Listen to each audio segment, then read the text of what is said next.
Quando será que acontecerá a hiperbitcoinização? O que é a hiperbitcoinização? É o ponto de inflexão em que o Bitcoin deixa de ser um ativo especulativo ou de reserva de valor alternativo e se torna o principal meio de troca, unidade de conta e reserva global, ou seja, a nova base do sistema monetário mundial. Vamos falar sobre isso no vídeo de hoje, mas antes disso eu gostaria de lembrar que este vídeo tem uma parceria com a Bipa, onde você pode usar o cupom SATOSHI aí para adquirir os seus primeiros satoshis na Bipa e ganhar até R$100 em Bitcoin. Então, aqui na descrição do vídeo tem um link com todas as informações que vocês precisam sobre como é que funciona aí esses bônus aí, certo? Como se fosse um cashback, aí você compra alguma coisa em Bitcoin e recebe mais alguma coisinha utilizando o meu código SATOSHI. E para quem não conhece a Bipa, então, é uma exchange brasileira aqui que é bem intuitiva, bem fácil de usar, talvez uma das mais fáceis. Eles têm também um cartão com cashback em Bitcoin e várias soluções aí bem intuitivas e fáceis de utilizar. Então, voltando aqui sobre a hiperbitcoinização, vamos falar sobre isso no vídeo de hoje, ou seja, quando que o Bitcoin vai substituir o sistema financeiro global. E para você se situar, então, o preço do Bitcoin está ali próximo dos $120 mil, subiu no dia de hoje. Então a gente teve aí máxima após máxima histórica no preço do Bitcoin nos últimos dias, chegando aí até próximo de $123 mil e depois uma corrigida, o que é saudável, certo? O preço ele não sobe em linha reta para sempre, então corrigiu e agora está próximo dos $120 mil. No dia de hoje, então, uma alta de 1,58% no Bitcoin, tivemos alta também no ouro, tivemos alta na MicroStrategy, mais de 3% em dólar, na Melius também, mais de 2%. Enfim, este é o cenário atual do mercado para vocês conseguirem se situar em relação ao Fear and Greed Index, ou seja, o indicador de medo e ganância no mercado. A gente observa aqui que quando o mercado está subindo, o pessoal está ganancioso, está verde aqui. E geralmente pontos de baixa são pontos em vermelho, de medo e ganância. Então não está nem tão próximo do 100, nem tão próximo do zero, mas um pouco mais próximo do 100 agora, que o preço já subiu um pouco do que no futuro. No longo prazo isso acaba não fazendo tanta diferença, porque, por exemplo, se alguém comprou aqui neste período onde havia bastante ganância, digamos assim, nesse indicador, o preço estava em $8 mil. Hoje em dia, passado o tempo suficiente, isso não foi um grande problema. Lembrando, nada disso é uma dica de investimentos, então eu apenas trago algum material aqui, dados, gráficos de caráter informativo para que vocês possam tomar melhores decisões, mas nada disso tem um caráter de dica de investimentos, sugestão de investimentos ou nada do tipo. Em relação ao Bitcoin Long Term Power Law e ao Bitcoin Rainbow Chart, como eu já mostrei em outros vídeos, o preço permanece aí próximo de uma tendência média, então ainda não super precificado, certo? Com preço muito esticado, e também o Mayer Multiple mostra essa queda na volatilidade, perdão, porque muito possivelmente por causa da adoção institucional. Então hoje em dia a gente tem, por exemplo, ETFs aí muito bem sucedidos de Bitcoin, grandes exchanges, governos aí como o governo dos Estados Unidos, da China, MicroStrategy, grandes empresas. Então a adoção institucional pode mudar um pouco a questão dos ciclos do Bitcoin, e isso vai ser importante aqui para a questão da hiperbitcoinização que a gente vai falar agora com a ajuda do ChatGPT. Mas antes disso, então, entender de forma breve, porque eu já falei em vários vídeos aqui do canal, o colapso das moedas fiduciárias. Então, o fato é que as moedas fiduciárias estão colapsando, o dólar já perdeu mais de 97% do seu poder de compra desde 1913 e o Bitcoin já perdeu mais de 85% do seu poder de compra desde 1994. Além disso, a gente tem uma dívida crescente aí em vários estados. A dívida dos Estados Unidos já passa de 37 trilhões de dólares e crescendo,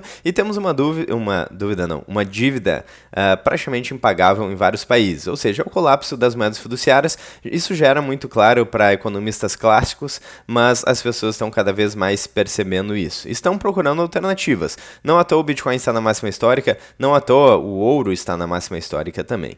Então é isso que está acontecendo, as moedas fiduciárias estão colapsando, a gente não tem como prever o futuro, não temos bola de cristal, mas muitas pessoas estão enxergando o ouro e o Bitcoin como uma grande saída, uma grande alternativa. Então, quando que pode ser a hiperbitcoinização aqui de acordo com essas projeções do ChatGPT? que, lembrando, é quando o Bitcoin se torna a nova base aí do sistema monetário global. Depois que as moedas fiduciárias e a dívida deixarem de ser a base do sistema financeiro global, porque esse sistema, claramente, ele não é sustentável por muito tempo, a gente vai ter um outro sistema que pode envolver o Bitcoin. Então, esse processo pode ocorrer de forma gradual, com adoção natural, como a internet ou os smartphones, ou abrupta com o colapso de moedas fiduciárias, como aconteceu na Venezuela ou na Argentina recentemente. A trajetória da Argentina já foi revertida, ainda bem, que bom. A gente fica torcendo aqui para os nossos irmãos, para que a economia deles continue prosperando, e fica torcendo também para que a nossa economia comece a melhorar, porque a situação está bem feia aqui.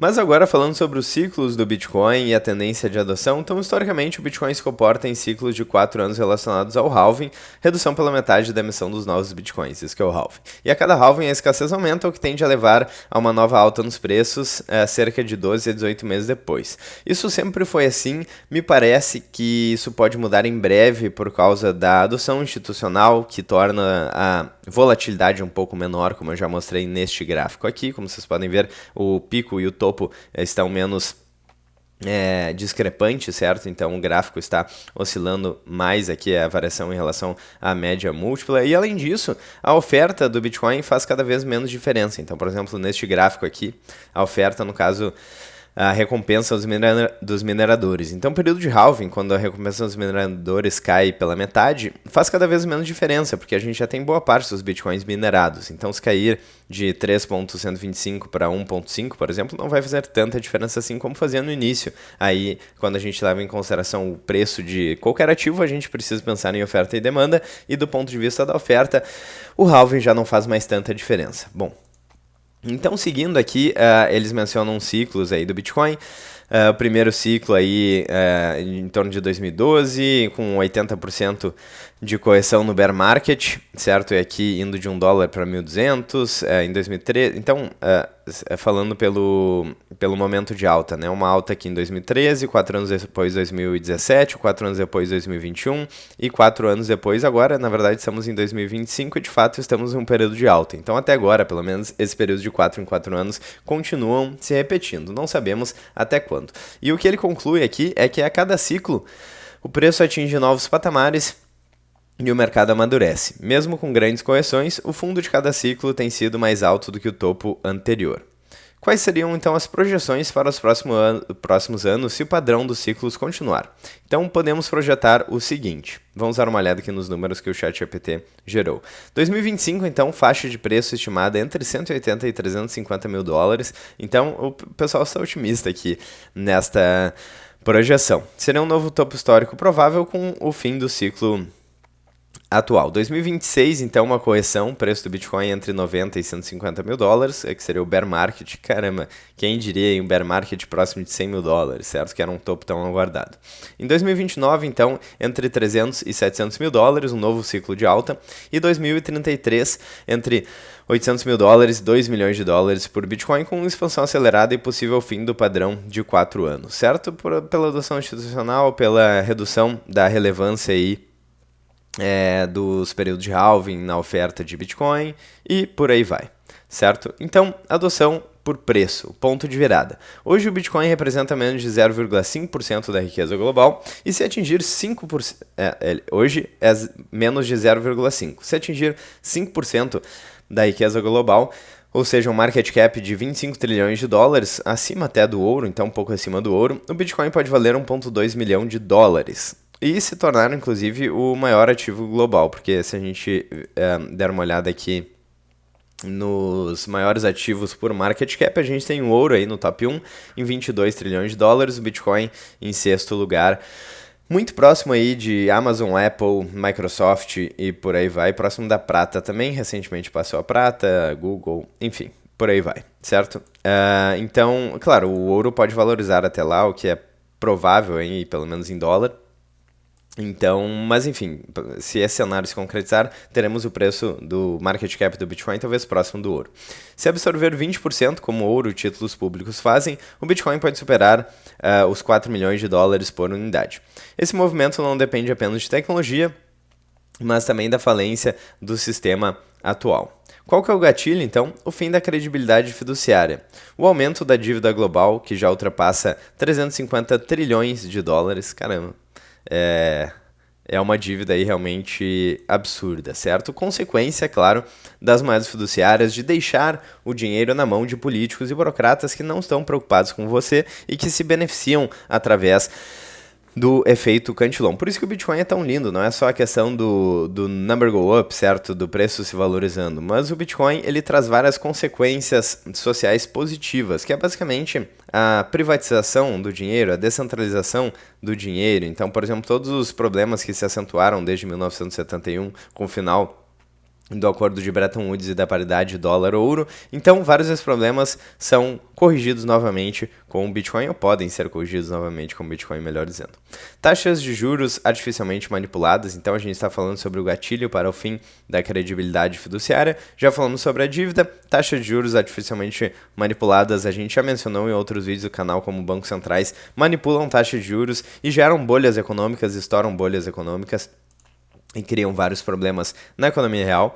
Crescimento de base monetária sem lastro, também já mencionamos aqui em vários vídeos. Aqui na tela temos a base monetária, o M0 aí dos Estados Unidos, que começou a crescer bastante desde 1971, mas principalmente ainda mais desde 2008, depois das políticas de quantitative easing, depois da crise subprime nos Estados Unidos. Então, manipulação aí da taxa de juros, crescimento da base monetária e calotes, hiperinflação e perda da confiança institucional. Quanto mais governos quebram a confiança, mais o Bitcoin se torna um porto seguro.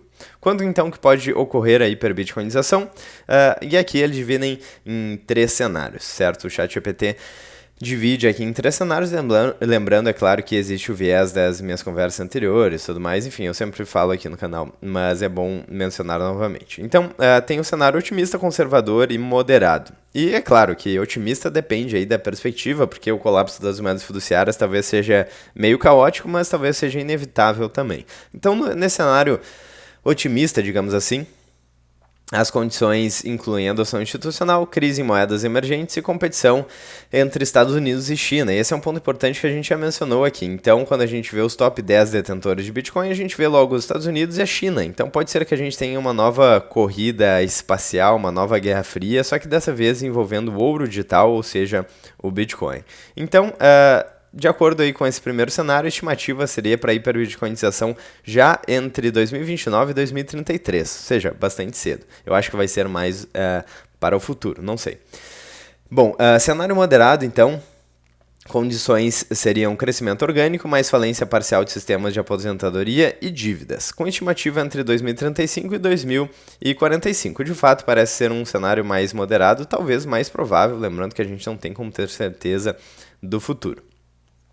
No cenário conservador, então, resistência política, controle de capitais, aumento de vigilância estatal, então uma estimativa para a hiperbitcoinização pós-2045 ou nunca totalmente. Então, esses são aqui os cenários desenhados. A conclusão é que a hiperbitcoinização não é um evento mágico de um dia, é uma transição, aliás, de décadas que pode se acelerar por choques externos. E aqui eu já mostrei, por exemplo, a frase do Hayek, que em 1984 já previu a necessidade de um Bitcoin, certo? Do Bitcoin como sistema financeiro superior. Então, abre aspas, eu não acredito que teremos um bom dinheiro antes de tirá-lo das mãos do governo.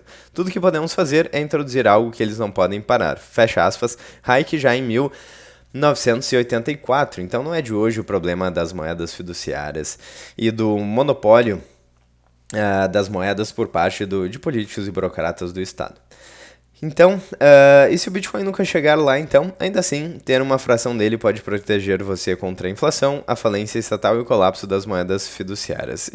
Particularmente, me parece que a questão da moeda é um cenário onde a gente poderia dizer que the winner takes all, certo? Ou seja, o vencedor, ele leva tudo. A melhor moeda vai acabar vencendo. É claro que a gente pode ter outros instrumentos financeiros, mas geralmente quando a gente tem uma tecnologia que pode operar globalmente, como é o caso do Bitcoin, a gente tem um efeito de rede, a gente tem uma força computacional cada vez maior. Então tem vários efeitos, vários fatores que fazem com que quanto mais relevante é aquela rede, no caso a rede do Bitcoin, mais relevante ela será e mais distinta ela será das outras. Não à toa o Bitcoin ele vem se diferenciando cada vez mais de outras criptomoedas, certo? Que é algo que a gente já fala há muitos anos aqui no canal. O Bitcoin ele é diferente das outras criptos, certo? O Bitcoin é o que de fato está competindo para gerar aí esse novo sistema financeiro global. Então, conforme isso vai acontecendo, ele vai se distinguindo inclusive das moedas fiduciárias, porque elas são inflacionárias, elas têm todo o poder de manipulação